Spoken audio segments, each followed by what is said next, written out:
হলো রমাদান মাসের প্রস্তুতি আমরা কিভাবে নিব দয়া করে জানাবেন। রমাদানের প্রস্তুতি আমরা কিভাবে নেই সেটা তো মোটামুটি সবাই জানে। বিশেষ করে দ্রব্যমূল্যের ঊর্ধ্বগতি চলছে, এমনি মানুষের নাবিশ্বাস আরও রমজান যখন কাছাকাছি আসবে। আমি বলি রমজানের আগে আমাদের প্রস্তুতি হলো ছোলা, চিনি, বেগুন, বেসম, সয়াবিন তেল, এগুলো কিনে আমরা গুদাম করি, মানে বাসা ভরি ফেলাই। কেন? রমজান আসতেছে, মানে খাওয়ার মাস আসতেছে, যে মাসে বেশি বেশি করে খাইতে হয়।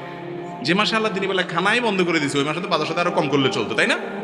এমন খানা খাই আমরা যে সরকারের যারাই তখন দায়িত্বে থাকে বেচারা হিমশিম খেয়ে যায় বাজার সামলাইতে, ঠিক না? ঠিক এমন খানা দেয় বাঙালি। কিরে ভাই, রমজান মাস কি খানার মাস না খানা ছাড়ার মাস? তাহলে বাজারে ক্রাইসিস হবে কেন? বরং আরো জিনিসপত্রের দাম কমে না হওয়ার কথা, কারণ ক্রেতা কম, ঠিক না? ঠিক ভাইরা আমার, রমজানের প্রস্তুতি খাবারের প্রস্তুতি না। রমজানের প্রস্তুতি কি? কখন কোন আমল করবেন প্ল্যান করা, যাতে করে সময় নষ্ট না হয়, ঈদের কাপড় চোপড়ের ঝামেলা শেষ করা, যে মার্কেটে যায় সময় নষ্ট না হয়, ইবাদতের পরিকল্পনা করা, এটা হলো রমজানের কি পরিকল্পনা। আল্লাহ তাআলা আমাদেরকে করার তৌফিক দান করুন।